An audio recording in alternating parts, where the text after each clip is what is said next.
आपको नहर के पानी पर टैक्स भी नहीं देना पड़ेगा। और आबियाने का जो 130 करोड़ रुपए से ज्यादा का बकाया था, वो भी माफ हो गया है। साथियों, डबल इंजन सरकार के प्रयासों से किसानों को, पशुपालकों को आय के नए साधन मिल रहे हैं। गोवर्धन योजना, इसे किसानों के कचरे के निपटारे और उससे आय का अवसर मिल रहा है। गोबर से, खेती के अवशेष से, दूसरे जैविक कचरे से बायोगैस बनाई जा रही है। इस वर्ष के बजट में देश भर में 500 गोवर्धन प्लांट बनाने की घोषणा की गई है। आज यमुनानगर ने भी नए गोवर्धन प्लांट की आधारशिला रखी गई है। इससे नगर निगम के भी हर साल 3 करोड़ रुपए बचेंगे। गोवर्धन योजना स्वच्छ भारत अभियान में भी मदद कर रही है। साथियों, हरियाणा की गाड़ी अब विकास के पथ पर दौड़ रही है। यहां आने से पहले मुझे हिसार में लोगों के बीच जाने का अवसर मिला। वहां से अयोध्या धाम के लिए सीधी हवाई सेवा शुरू हुई है। आज रेवाड़ी के लोगों को बाईपास की सौगात भी मिली है। अब रेवाड़ी के बाजार, चौराहों, रेलवे फाटकों पर लगने वाले ट्रैफिक जाम से लोगों को छुटकारा मिल जाएगा। ये 4 लेन का बाईपास गाड़ियों को बड़ी आसानी से शहर से बाहर निकाल देगा। दिल्ली से नारनौल की यात्रा में 1 घंटा समय कम लगेगा। मैं आपको इसकी बधाई देता हूं। साथियों, हमारे लिए राजनीति सत्ता सुख का नहीं, सेवा का माध्यम है। जनता की भी सेवा का माध्यम और देश की सेवा का भी माध्यम। इसलिए भाजपा जो कहती है उसे डंके की चोट पर करती भी है। हरियाणा में तीसरी बार सरकार बनने के बाद हम लगातार आपसे किए वायदे पूरे कर रहे हैं। लेकिन कांग्रेस शासित राज्यों में क्या हो रहा है?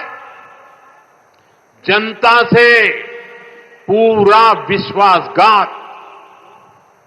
पड़ोस में देखिए, हिमाचल में जनता कितनी परेशान है। विकास के, जन कल्याण के सारे काम ठप पड़े हैं। कर्नाटका में बिजली से लेकर दूध तक, बस किराए से लेकर बीज तक, हर चीज महंगी हो रही है। मैं सोशल मीडिया पर देख रहा था, कर्नाटका में कांग्रेस सरकार ने जो महंगाई बढ़ाई है, भांति भांति के टैक्स लगाए हैं। सोशल मीडिया में लोगों ने बड़ा आर्टिकुलेट किया है और उन्होंने कहा है, और A to Z पूरी ABCD और हर अक्षर के साथ कैसे कैसे उन्होंने टैक्स बढ़ाए, उसका A to Z पूरा लिस्ट बना करके ये कर्नाटक की कांग्रेस सरकार की पोल खोल के रखी है। खुद वहां के मुख्यमंत्री के करीबी कहते हैं कि कांग्रेस ने कर्नाटका को करप्शन में नंबर 1 बना दिया। साथियों, तेलंगाना की कांग्रेस सरकार भी जनता से किए वादे भूल गई है। वहां कांग्रेस, वहां की सरकार जंगलों पर बुलडोजर चलवाने में व्यस्त है। प्रकृति को नुकसान, जानवरों को खतरा, यही है कांग्रेस की कार्यशैली। हम यहां कचरे से गोवर्धन बनाने के लिए मेहनत कर रहे हैं और वो बने बनाए जंगलों को उजाड़ रहे हैं। यानी सरकार चलाने के दो मॉडल आपके सामने हैं। एक तरफ कांग्रेस का मॉडल है जो पूरी तरह झूठ साबित हो चुका है, जिसमें सिर्फ कश्मीर कुर्सी के बारे में सोचा जाता है। दूसरा मॉडल बीजेपी का है जो सत्य के आधार पर चल रहा है, बाबा साहब आंबेडकर ने दी हुई दिशा पर चल रहा है, संविधान की मर्यादाओं को सर आंखों पर चढ़ा के चल रहा है और सपना है विकसित भारत बनाने के लिए प्रयास करना। आज यहां यमुना नगर में भी हम इसी प्रयास को आगे बढ़ता देखते हैं। साथियों, मैं आपसे एक और अहम विषय की चर्चा करना चाहता हूं। कल देश ने वैशाखी का पर्व मनाया है। कल ही जलियांवाला बाग हत्याकांड के भी 106 वर्ष हुए हैं।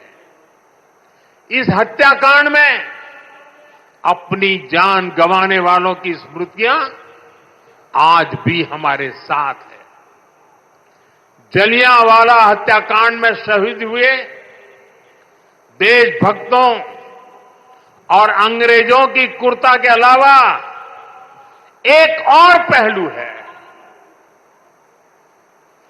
जिसे पूरी तरह अंधेरे में डाल दिया गया था।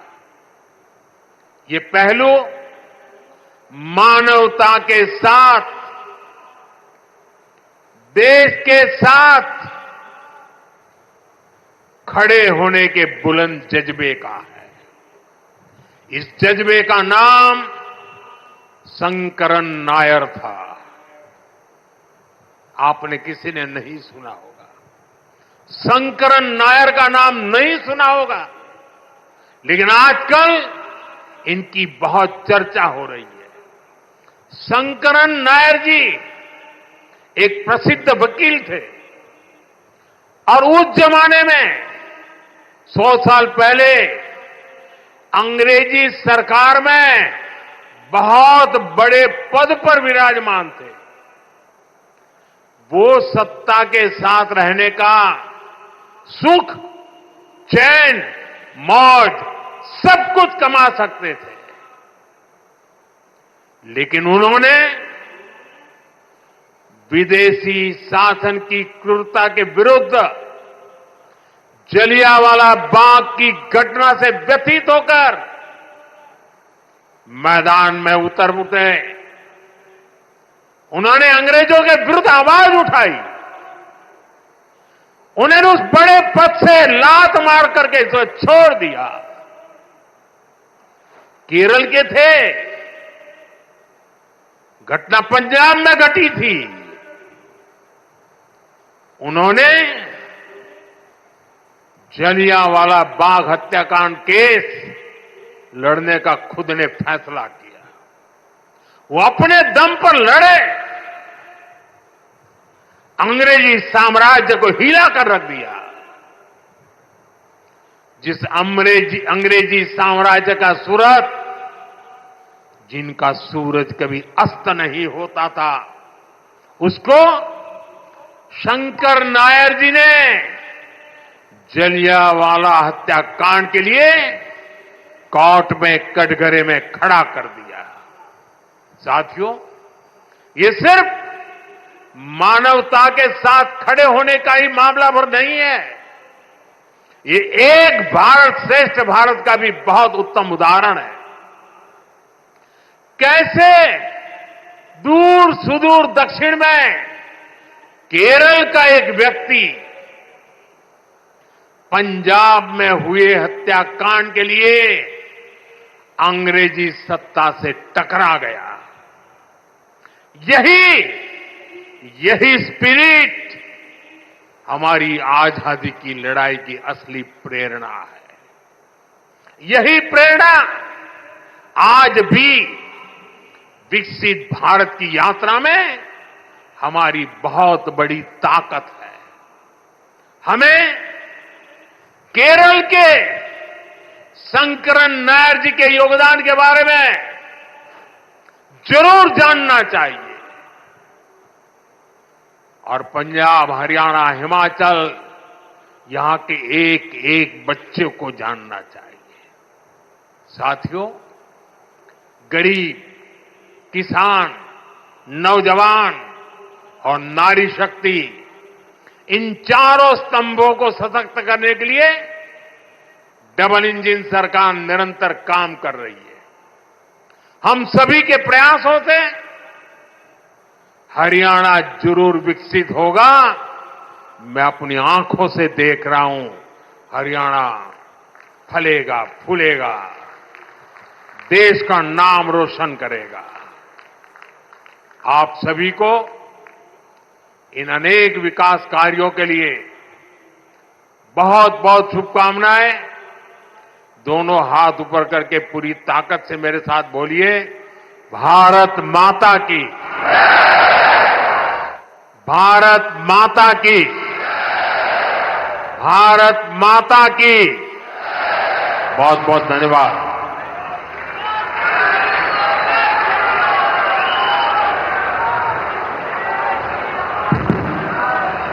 बहुत बहुत धन्यवाद माननीय प्रधानमंत्री महोदय। देवी और सज्जनों, आइए एक बार पुनः तालियों के जयनाद से अपना आभार हमारे प्रेरणा पुंज विकसित भारत के संकल्प के शिल्पकार माननीय प्रधानमंत्री जी तक पहुंचाएं।